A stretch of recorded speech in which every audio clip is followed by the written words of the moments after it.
All right, well, welcome everybody. Thank you very much for joining us this afternoon.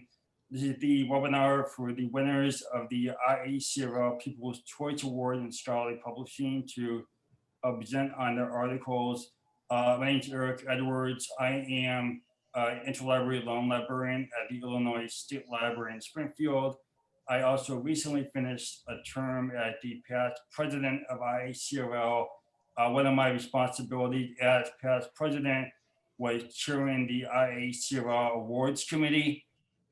So that is how we came up with the idea for this award. We wanted a way for Illinois academic librarians to have an opportunity to share their scholarly research outside of a formal conference setting, and also give the IACRL membership an opportunity to vote on their favorite.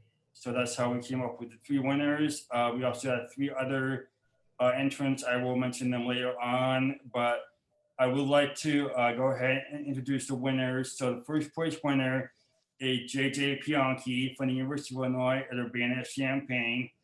His article is Library Employee Views of Disability and Accessibility in Journal of Library Administration. So JJ will be presenting first in a few minutes. Second place winner was Elena Carrillo, University of Illinois at Chicago Daley Library, who co-authored an article with Dr. Jung Mi Scoulas, Welcome to the Library, Data-Driven Student Worker Engagement, that appeared in Evidence-Based Library and Information Practice. And third place winner was Griffin, and Elena and Dr. Scoulas are at the University of Illinois Chicago Daley Library, if I didn't mention that already. And third place winner were Griffin and Abigail Goben. Griffin was the entrant and Abigail Goben was her co-author. And they're both at the University of Illinois at Chicago's Daley Library, not Daley Library, I apologize, Library of the Health Sciences, Chicago. And their article is Any Aggregate Trends, Needs, and Opportunities from Research Data Management Surveys in College and Research Libraries. So congratulations to all of you, and thank you very much to everybody who voted. We will give 15 minutes for each of the winners or groups of winners to present. And then at the end, we will have a 15-minute question and answer session. Please be aware that everybody other than the presenters should be muted. I'm not sure that's the case, but anyhow, to make things easier, please, if you have any questions or any comments during the presentation, just type those in the chat box, not the question and answers, but just type it in the chat box. Okay, so are there any questions before we get started? Okay, well, there aren't, then JJ, please go ahead and present on your article. Awesome, thank you very much. So my name is JJ Pionke. I'm the Applied Health Sciences Librarian at the University of Illinois at Urbana-Champaign. I will be talking today about library employee views of disability and accessibility, which was published in the Journal of Library Administration in 2020. Okay, so the research questions that broadly drove this research was, what are current library employee attitudes towards people with disabilities? What's the comfort level with disability, accessibility, and assistive technology of library employees? And what are the training needs and preferred training modalities in regards to these issues? I actually did 2 surveys concurrently. So these research questions were not just for this particular article, they were also used in an article about library graduate students. And that article was published in the Journal of Education, Journal of Education for Library and Information Science. So there were 2 articles that were, 2 surveys that were concurrent. I'm only talking about library employees today. In terms of methods, I used Qualtrics. Basically, the survey was available for 2 weeks and spread on social media and through email. There were periodic reminders that were also sent out on both modalities. I basically used snowball sampling or convenience sampling. just because I knew it was going to be difficult to really get more than that. There were 9 quantitative questions and 3 qualitative questions, or 9 questions involving numbers and 3 questions involving open-ended response. Okay. I also collected very little in the way of demographics because, in my experience, people are more likely to not be truthful or honest if they feel they can be identified. And so the less demographics I collect, the kind of better off I am in many ways as a disability researcher. There were 219 validated responses. Validated just means that that the responses were completely filled out and usable. So some basic results, kind of some highlights. 53% of the respondents worked in libraries less than 10 years. The top 2 jobs were subject liaison and administration. 90% of respondents said they had assisted people with disabilities while on the job in some way. 63% felt that they were not comfortable or only slightly comfortable with troubleshooting assistive technology software.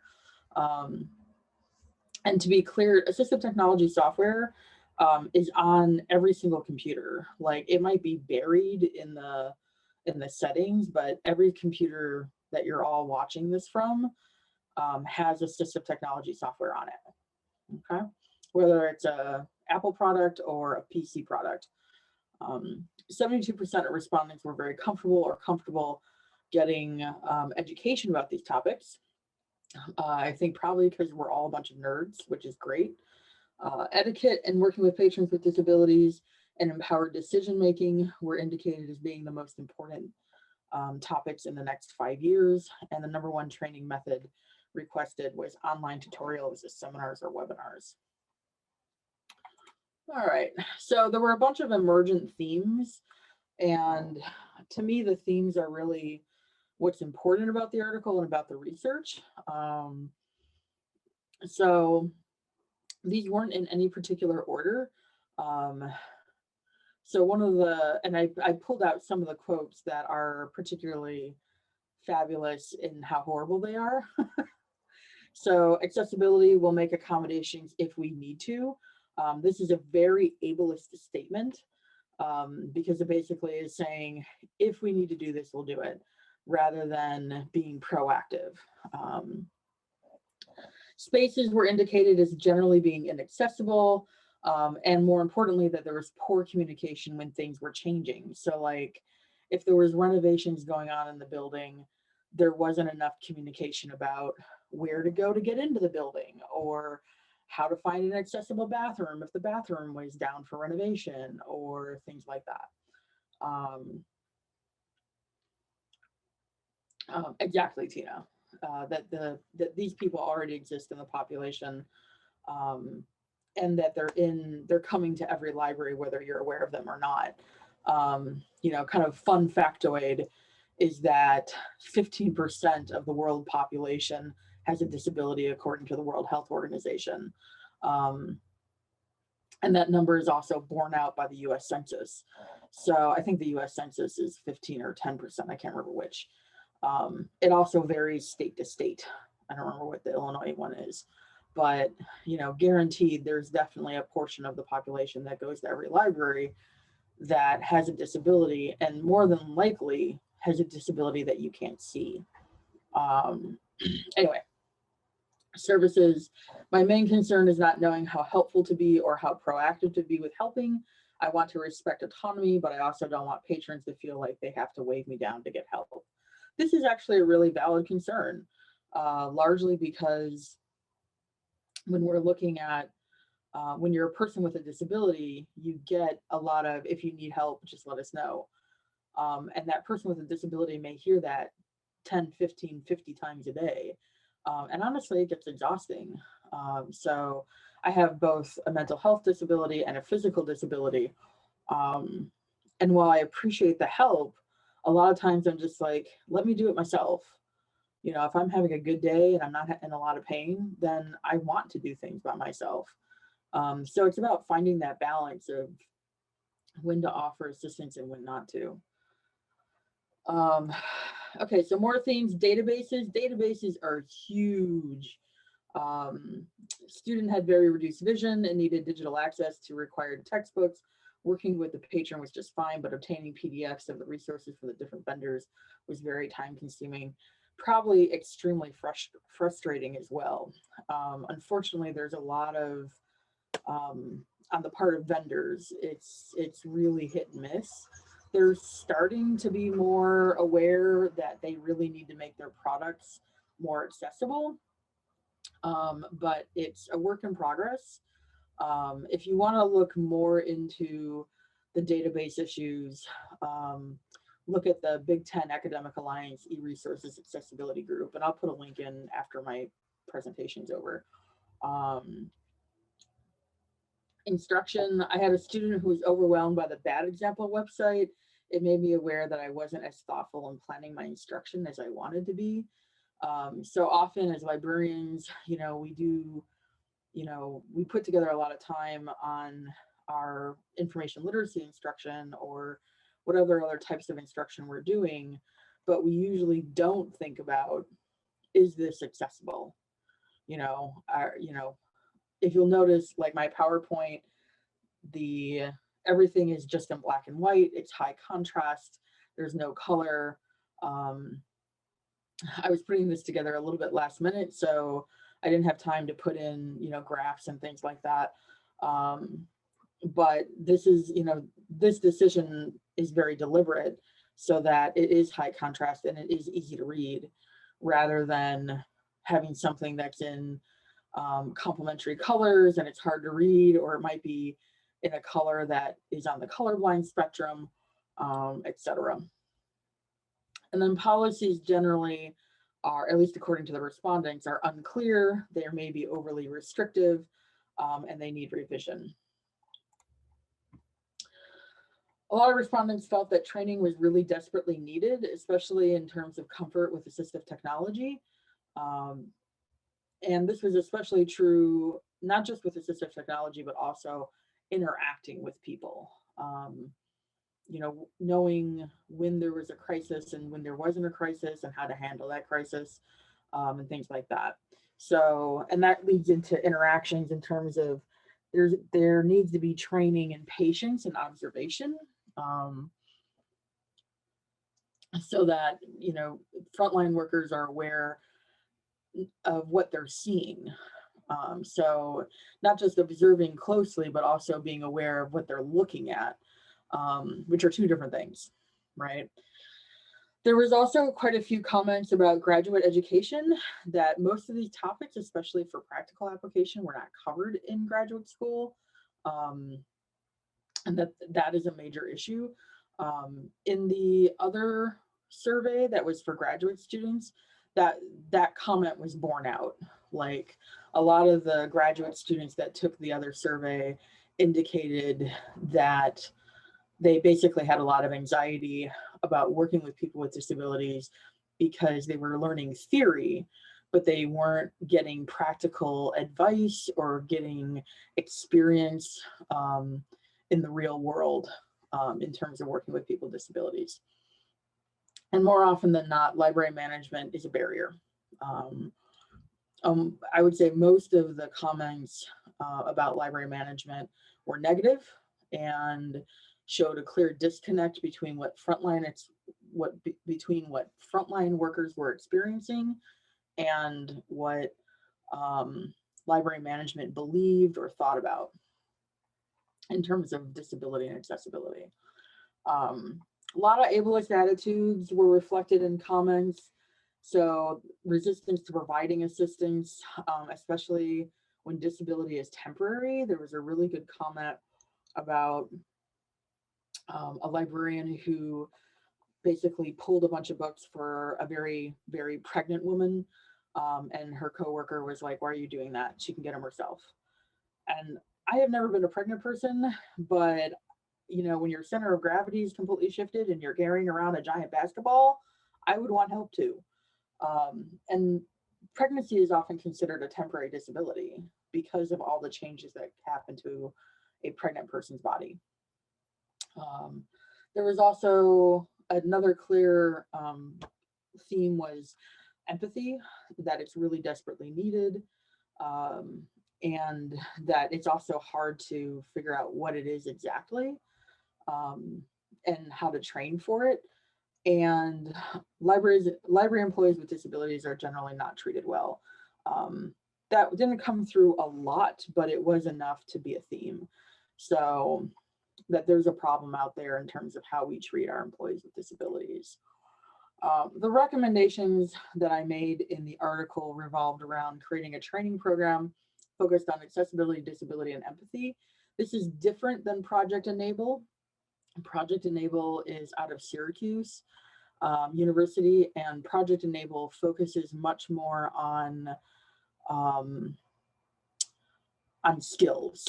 Like it provides knowledge, what is the ADA, and it also goes more into the nuts and bolts of skills. What I'm proposing is that there be more of a training program on the interaction part, on how we interact not only with patrons but also with each other, especially in regards to disability and accessibility.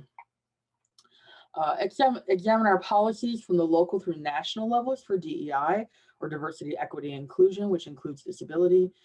This is kind of sort of happening with the Black Lives Matter movement, everything that has kind of happened in 2020. There's a lot more awareness that DEI is a thing and that we need to be more aware of it. So there's a lot more focus on it, which is good. I would definitely urge local, smaller libraries to really think about how do we, what do our policies say? Where are we being inclusive? Where are we being exclusive? And then improve recruitment and retention of people with disabilities into the profession. The profession already has people with disabilities in it, but the profession treats people with disabilities so poorly that they're not willing to, quote unquote, come out. So in 2017, the American Library Association did a survey of its membership, a demographic survey, and only 2.91% of the respondents of that survey said they had a disability. That is a very far cry from what the World Health Organization says of 15%, right? So where's the other 12%? The answer is that other 12% is there, but something is preventing them from claiming their disability status. Usually it's stigma, it's fear, it's poor working environment, things like that. Okay, so those are kind of the recommendations coming out of my research. And I have gratuitous cat pictures, of course. My Wookiee and my Fluff Muffin were both sleeping in my office. And of course, I'm happy to take questions at the end of the other presentations. All right. Hello, everybody, and thank you for having us today, Eric, and thank you to the people who voted. My name is Elena Carrillo, and I'm the head of Access Services at the University of Illinois, Chicago. And with me today is Jung Mi Scoulas, who's our assessment coordinator. And today we're presenting on a paper that was published in the Journal of Evidence-Based Library and Information Practice. So this project used evidence-based data during an iterative assessment that we conducted over the last couple of years, specifically to create a more welcoming environment in the Daley Library, which is on the east side of the UIC campus. And just to give a little context for our campus, we serve about 33,000 undergraduates and graduate students on our campus. And my department, Access Services, is one of the largest in the library. It includes 20 full-time staff, and we have anywhere from 20 to 25 students who also work for us. And one of their primary jobs is to staff the service points. There are 4 service points in Daley Library, and we staff all of them. And 2 of those are entry points. So these are doors in the library where anybody coming into or exiting the library have to pass a desk. And one of the things that we know about the UIC campus is that there's no racial or ethnic majority on our campus, but having a diverse campus population doesn't always determine whether or not we're actually welcoming those people into our spaces.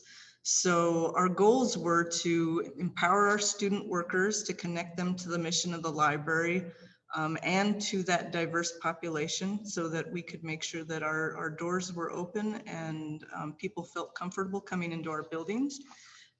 We wanted to discourage or reduce factors that might discourage the library use. A lot of our students are first generation college students, many of whom never used the library prior in their education, and may have even had negative experiences in education prior to us. So we want to target those students to make sure that they're coming in and using our resources.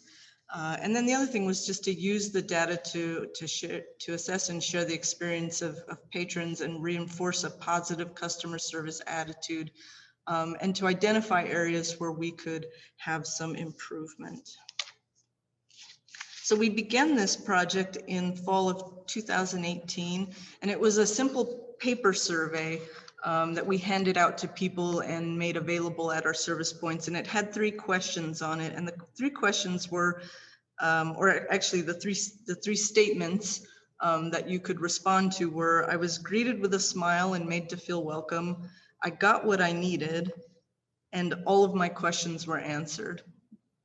After running the pilot, we decided to focus our assessment down onto sort of the single welcoming component. And rather than handing out a paper survey, we created a box survey that we placed at those 2 entrance exit doors. And you can see a picture of it here on the right side. And it basically said, I felt welcome when I entered the building. And there were sheets of sort of faux perforated emoticons that people could tear off and drop in the box. They didn't have to have a pen or a pencil. They didn't have to fill anything out. They could just grab a face and throw it in the box. And at the end of the day, we tallied sort of the happiest faces, the secondarily happy face, the semi-frowning face, and then the angry face to indicate that they did not feel welcomed. We had a lot of success in terms of the number of people who interacted with these boxes. It was something that was tactile. It was something that was very quick and simple. You could just grab it while you were passing. They faced away from the person who was seated at the desk, so the person seated there could not see what you were pulling off. So once you had passed the gate, if you thought they had not given you a proper welcome, you could, with impunity, grab that frowny face. Of course, we hoped that you wouldn't, but it was, we tried to make it very easy for people. After getting the initial results, which we'll talk about in a minute, we decided in sort of over the winter break and into the spring that we would do a secret shopper observation log. And we recruited people both within the department and outside of our department to write down their observations of what they experienced when they were coming and going from the building. So they weren't students, but they were staff who were coming in and just observing whether or not the student workers at the doors were greeting people, were being friendly, smiling, or if they were interacting with another patron, what their demeanor was. We gathered a lot of information in that observation log period, and then we shared that information with both the staff of the department as well as the student workers in the department to sort of let them know both the good and the bad. We had a lot of positive comments about observed interactions that were going very well, and then we had a few negative behaviors that we wanted to address. So that spring, we implemented what we called a customer service refresher training. Again, we have a lot of student workers, and sitting at a door all day long isn't exactly the most stimulating work. But we wanted people to remain energized, and we wanted them to remain focused on that student who might be coming in, who didn't know where they were going, who were intimidated by the library, or who was just having a bad day and they needed to see a friendly face. We wanted them to come in and feel good about coming to the library. So in the spring and the fall, we repeated the door survey during midterms and final exams. And these were high pressure periods during which we get a lot of students in the library, and a lot of students who specifically need our spaces.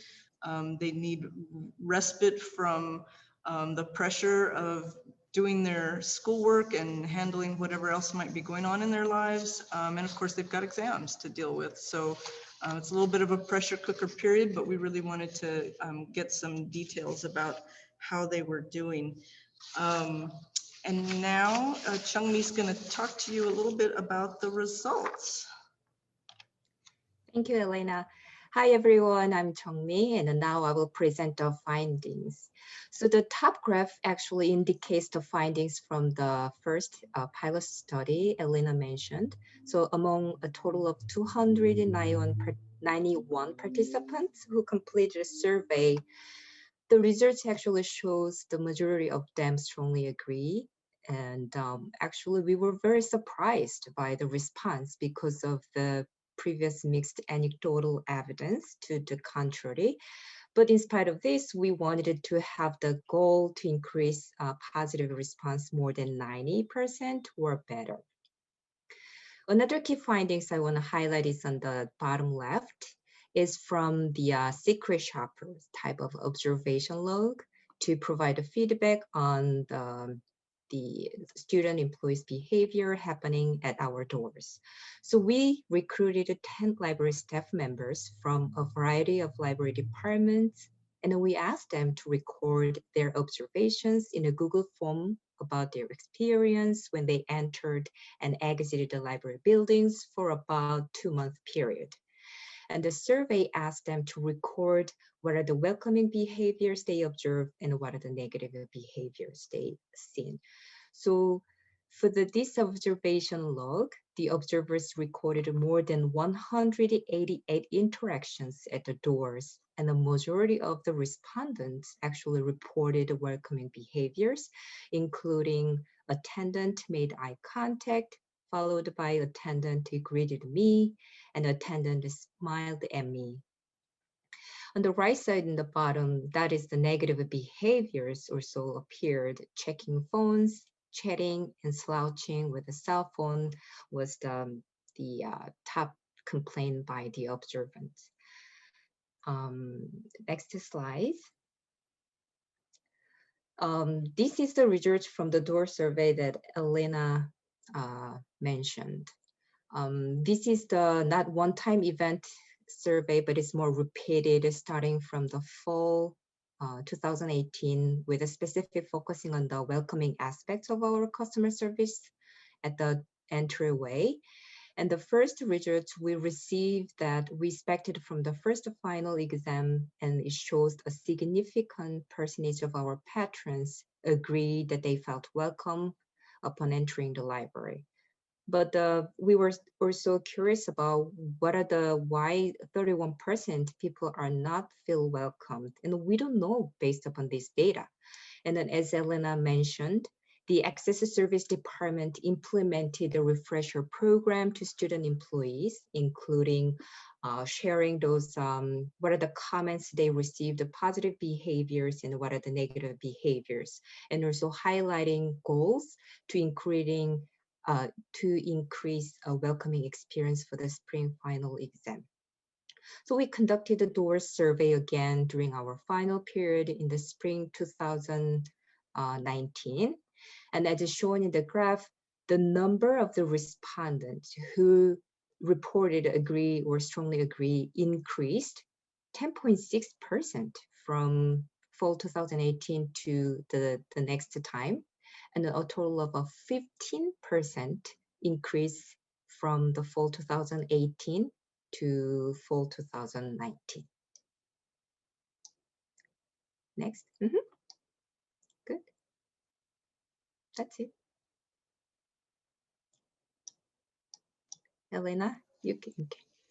So really the major takeaway from this for us was that the positive reinforcement using that evidence-based data really helped our door staff truly appreciate their value as a cornerstone of the library's mission. Again, it's easy to forget when you're coming in day after day and you're sitting at a door, and sometimes you don't get feedback from the people coming in. They might breeze right past you because they know where they're going, and they're not engaged with you. It might be real easy to forget that you're there serving a very concrete, very critical purpose. But we wanted to make sure that the students recollected that they recalled their own experiences of first coming to the university, their own experiences with customer service in various places, you know, what made them feel good, what made them feel not valued, what they expected to be treated like when they encountered a similar situation of coming in. So all of that was an exceptional reminder for them and for us to stay connected to this mission. And this is going to be an ongoing assessment. Even though we are in COVID times, our library is open. And in some ways, more than ever, how students feel about coming into the building is really critical for us. We have a lot of new rules, a lot of new measures, a lot of hurdles, a lot more hurdles for them getting into the building than ever before, just because of the need for contact tracing, the need for health and safety measures, all of those things. So we think it's really important to keep doing this work, keep connecting our door staff to welcoming those patrons and having them come in.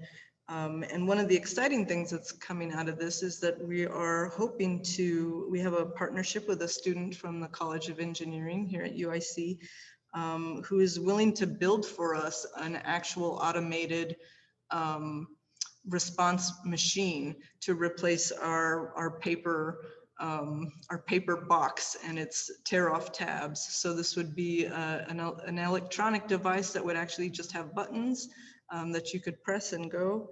And we're also continuing that refresher training as a regular ongoing part of our student worker onboarding, and as just an ongoing part of their upkeep as workers here at the university. And thank you so much. And again, if you have questions, we'll be happy to answer them in the final 15 minutes. Right, thank you very much, Elena and Dr. Scoulas. So Tina Griffin, do you want to go ahead and present on your article? Okay, so again, thank you to everyone who voted. We very much appreciate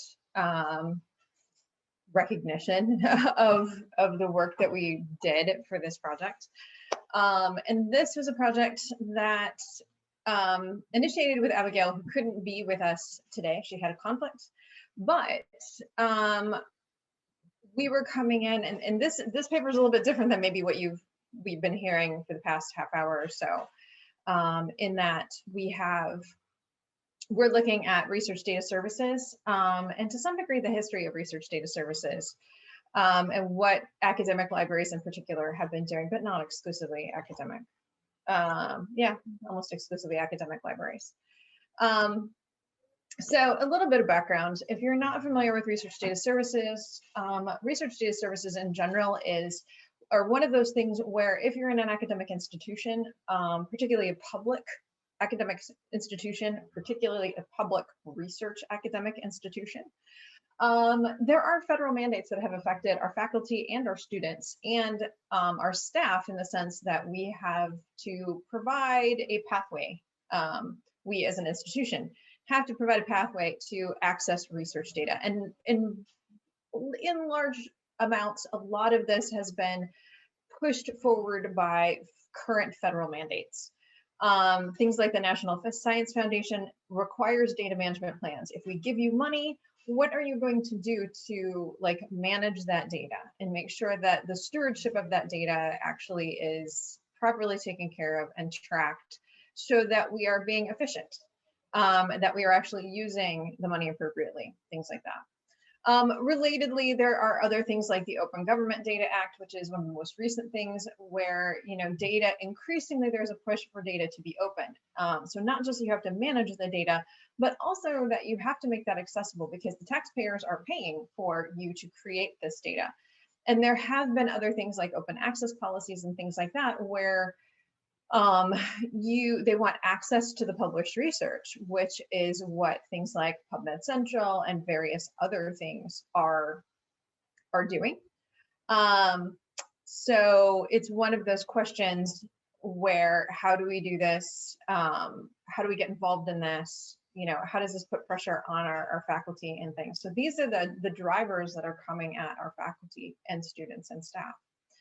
And the library, I think I've lost my slide advancement. There we go. So a lot of academic institutions, you know, there's been a lot of advocacy and there's been a lot of conversation about the role and rationale for libraries and research data. And there's, in that has been, you know, we like to provide for this. Like, what we do is gather and disseminate information as a profession. This is what we do. So it's not that far of a stretch to consider that there is a role for us within, you know, academic data and research data. What does that mean? But most of our institutions didn't know, what are we actually producing and what are our actual needs? And so the response was, let's do a survey. You know, let's do a needs assessment. But contrary to in addition to the dates that I had mentioned a couple of slides ago in these NIH drivers, we've been talking about supporting research data services for the better part of 20 years. And we've been actively doing it for almost as long. And so the question that we had, that Abigail in particular came up with, is how many of these case studies exist about, you know, doing a needs assessment? Because that's what would happen, is we do a needs assessment and then people will publish these, which is great. We need to have that information as a profession. We need to know what other institutions are doing or not doing, or what's working and not working. But we were starting to get to a point where we had to ask, like, where are we with this? Because they're being published and published and published, but they're published as case studies. So what we wanted to do is actually bring all that together and find out, can we actually make any general conclusions about this? Where should we actually be looking at in terms of like doing needs assessments and figuring out what we need to do for research data services? Because we have been doing this for 20 years. What have we learned? Where do we need to go? So what we did is generally started trolling through all the literature, searching places like Lista and Google Scholar, going through citation lists of articles that we've identified and things like that.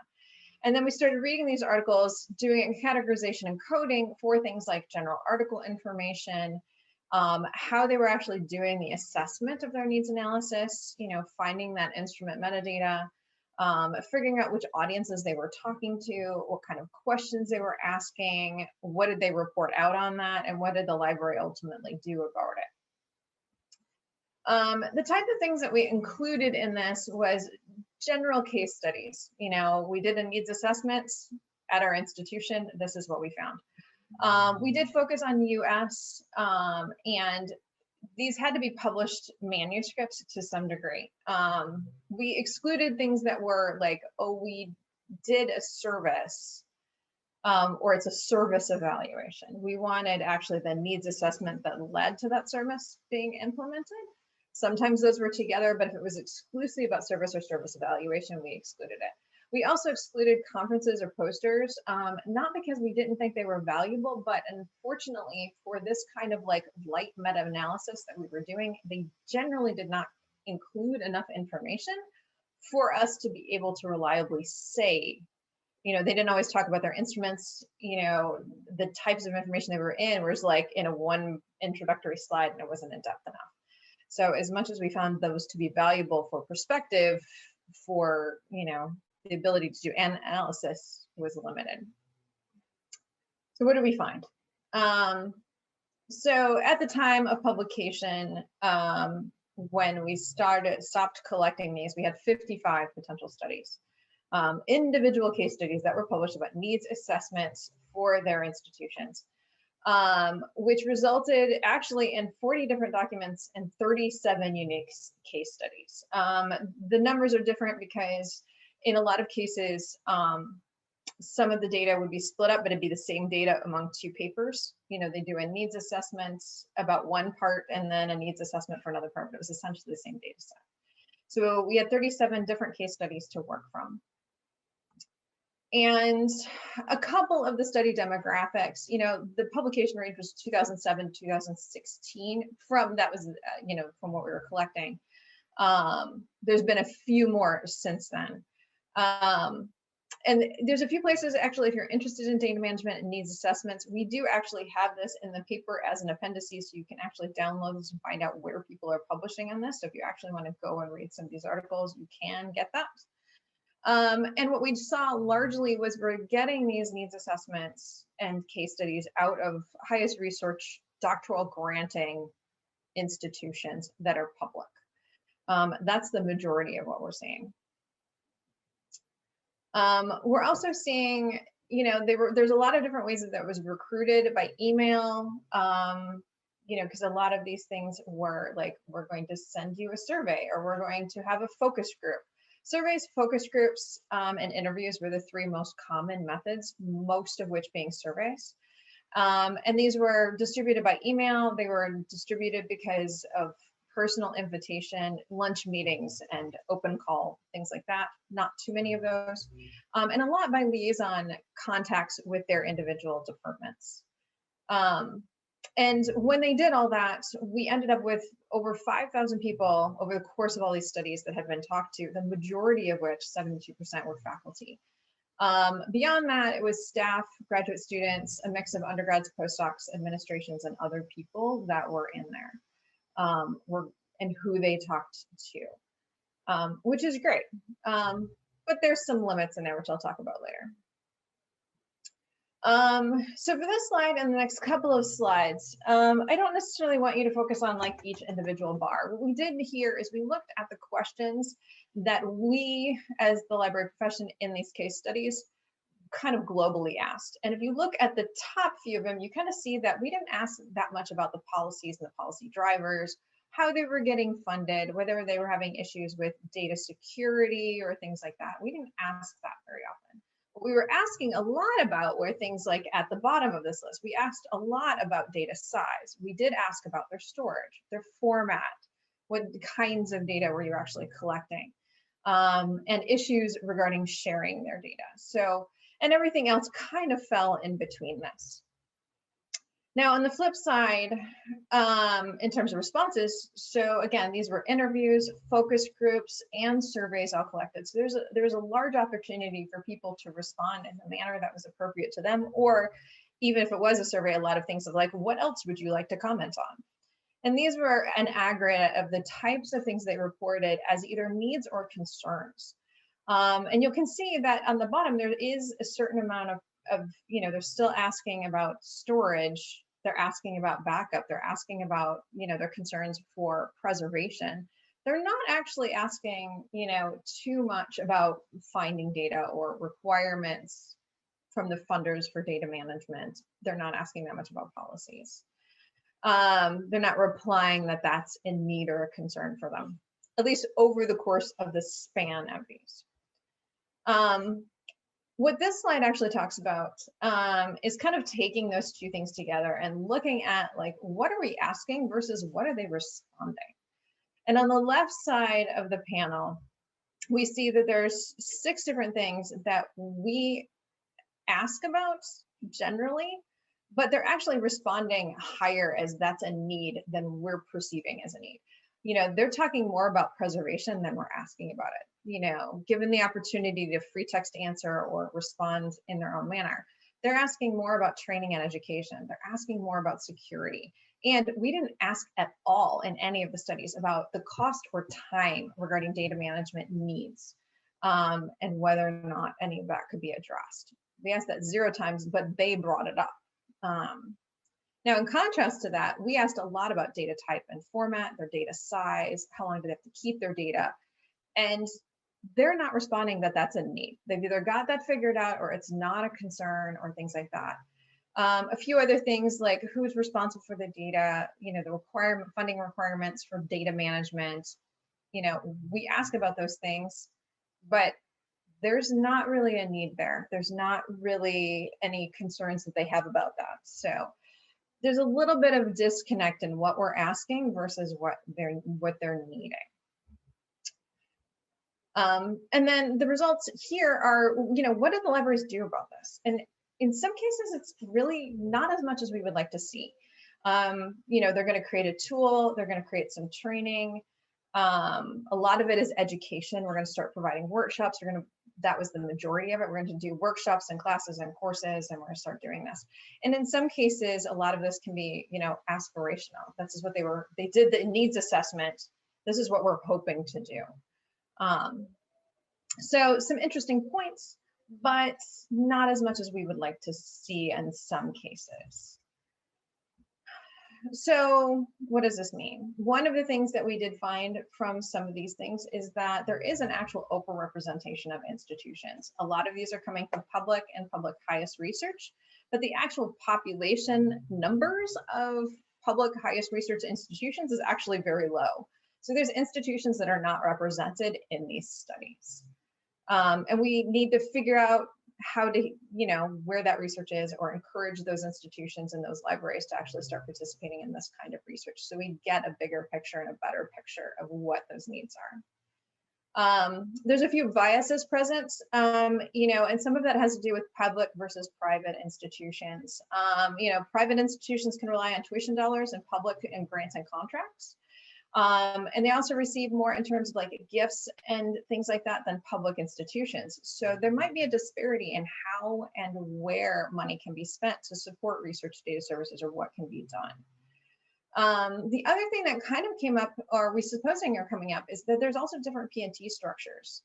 The availability of graduate students and things like that. If you're not in a research intensive institution, that research support and the funding behind doing initiatives like this, like research data services, may not be there as robustly. And that's why we're seeing more things from research institutions. And there's also pressure to publish, even as librarians, if you're coming from a tenure track kind of environment, or that is your status. So we could see overrepresentation or perspectives because of things like that.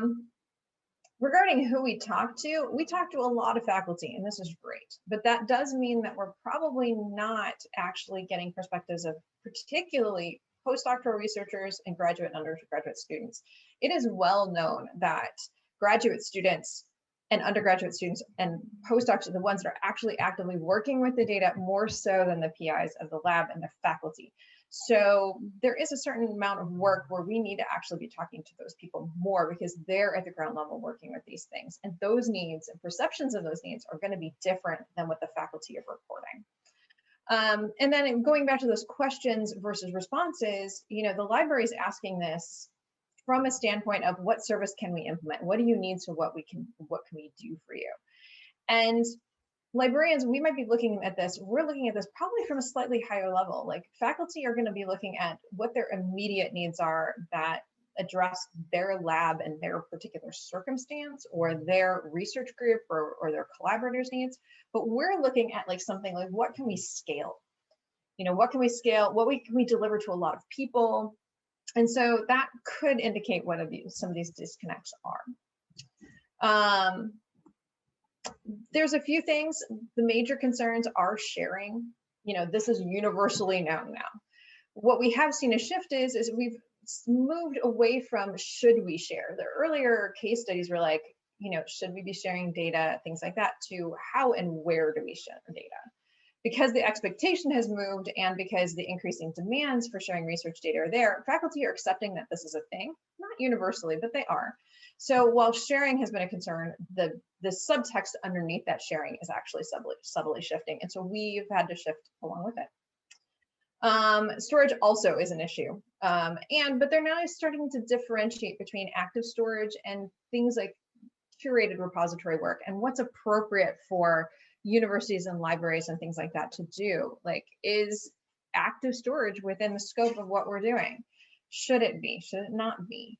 If it's not, or do we have the appropriate partnerships in place to actually direct people to the right place? And this also kind of fits into the repository work as well.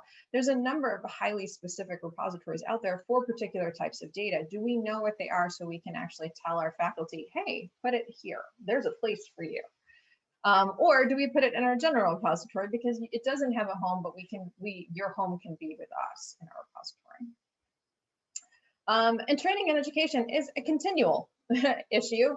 There is no formal data management training in any curriculum, nothing that is mandatory, certainly. There are some courses and things like that that are out there as electives, but getting students to take electives in an already packed curriculum can be difficult. And success and effectiveness of research data services as a whole is still, especially for training and education, is one of those things that's starting to come up. Because we have done this for so long. And actually, a paper that I just published a month ago actually did an assessment on, research data service or data management education post program, but that's not part of this. A few limitations on what we did see in aggregating all this data. We would have liked to have done a deeper analysis, but we can't because there's inconsistent reporting. A lot of times the raw data wasn't available. There's inconsistent terminology used across research instruments, so it's really hard. People are sometimes conflating terms. Overall, there was a really low response rate for individual studies and, few determinations of representation of like the type of institutions. Like sometimes it just wasn't clear who the demographics were of even who they were talking to. Like did we talk to faculty? Great. What disciplines did you talk to? Did you find that out? Who does this represent?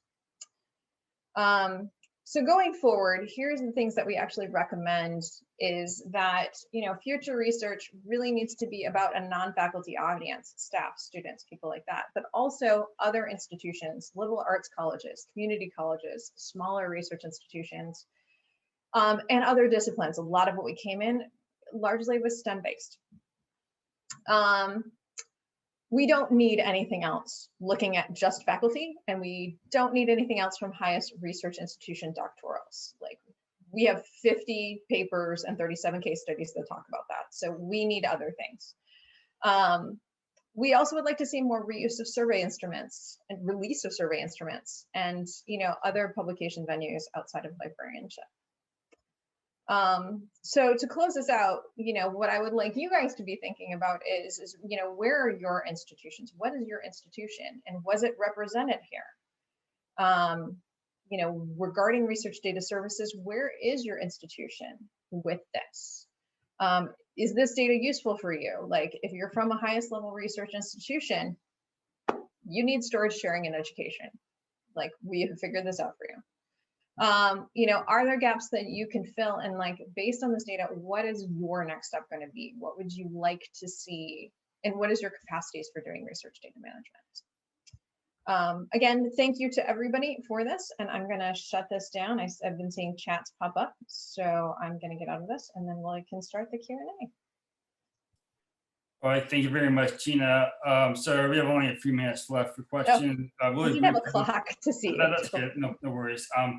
We just want to thank the other three people who had entries in this year's contest. Dr. Scoulas and Abigail Goben also had their own entries, their own submission. Also, and Rebecca Armstrong from the University of Illinois Chicago's Daley Library also had a submission.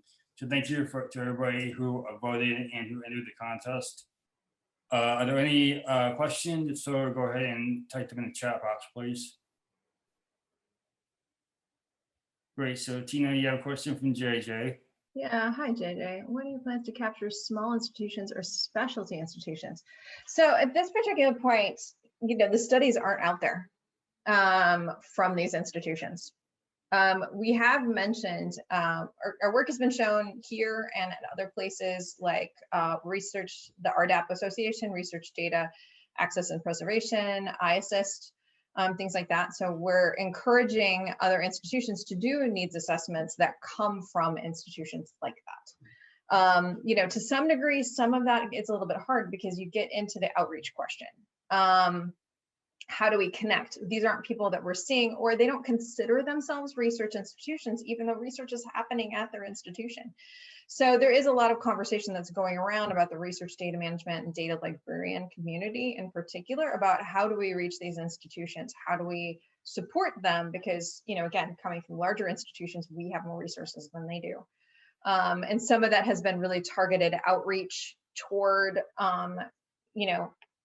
our community as data librarians.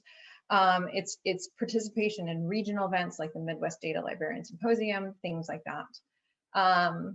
So you're only doing something like a systematic review rather than doing survey interviews or with small institutions. Yes, at this point, this is what we did, is we did more of a systematic review, light meta-analysis, rather than survey interviews with smaller institutions. That's definitely work that we want to do. I'm in the midst of doing some data management education research, and I've got to get that out the door. But yeah, that's definitely something that would be nice to do, is actually start talking to these institutions. All right, thank you, Tina. Any other questions from any of the presenters? Okay, well, I see it's now 2 o'clock, so thank you very much again to all the presenters, all the winners for taking the time to present on their work, and thank you very much for everybody for attending and recording of this presentation. If you want to review it again, or if you have colleagues who weren't able to attend, should be available on the IACRL website sometime soon. Cindy Robinson will make it available. So thank you very much, everybody, for attending, and have a great afternoon. Thanks.